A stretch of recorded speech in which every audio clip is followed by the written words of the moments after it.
Assalamualaikum semua. Kita berjumpa lagi dalam pelajaran sains tahun 1.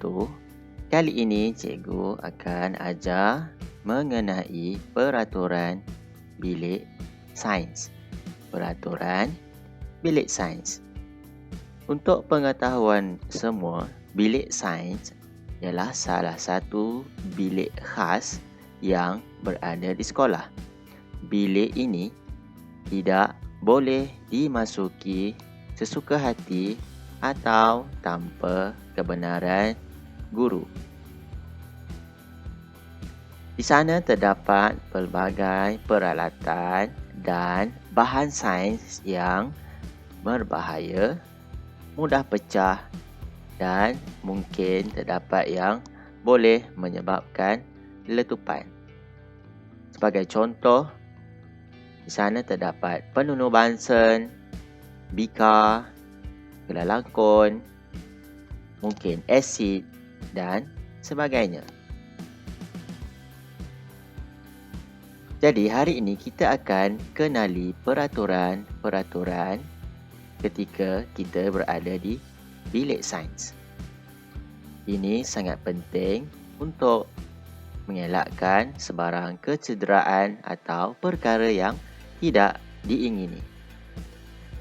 Yang pertama, kita mestilah beratur sebelum memasuki bilik sains. Jangan masuk bilik sains tanpa beratur dan tergesa-gesa. Yang kedua, minta kebenaran guru sebelum masuk ke dalam bilik sains. Ini penting supaya guru sedar atau tahu kamu akan masuk ke dalam bilik sains. Yang ketiga, dilarang bergurau, bermain dan berlari di dalam bilik sains.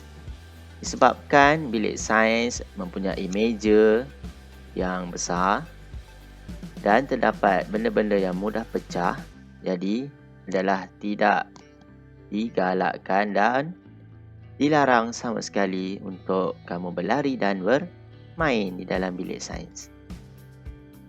Yang keempat, dilarang makan dan minum di dalam bilik sains. Bilik sains bukanlah tempat untuk kamu makan dan minum. Yang kelima, bersihkan dan kemaskan bilik sains sebelum keluar. Ini penting untuk menjaga kebersihan dan memastikan kamu selesa untuk belajar.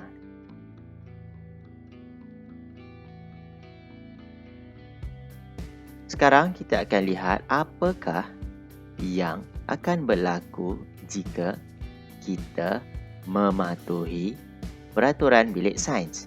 Jika kamu ikut peraturan, apa yang akan berlaku?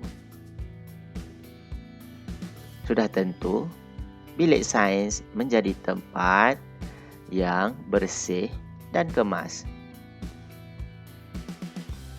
Ini akan menyebabkan pembelajaran dapat dilakukan dengan lebih berkesan. Bagaimana pula jika sebaliknya? Apakah yang akan berlaku jika kita tidak mematuhi peraturan bilik sains? Apa yang akan berlaku jika kita tidak mematuhi peraturan bilik sains? Yang pertama, kita akan mendapat kecederaan.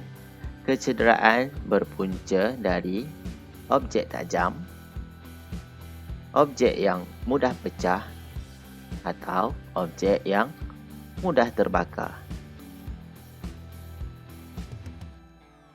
Yang kedua, sukar untuk belajar. Jika kamu membuat bising atau berlari di dalam bilik sains, kawan-kawan akan sukar untuk belajar. Jadi, hari ini saya ingat saya akan sentiasa patuhi peraturan semasa berada di bilik sains. Jadi, bilik sains ialah salah satu bilik yang sangat menarik ketika kamu berada di sekolah. Jadi, manfaatkanlah penggunaan bilik sains dengan betul. Bilik sains boleh kamu masuki jika mendapat kebenaran guru dan kamu boleh belajar dan meneroka ilmu sains di sana. Sehingga kita berjumpa lagi. Bye-bye.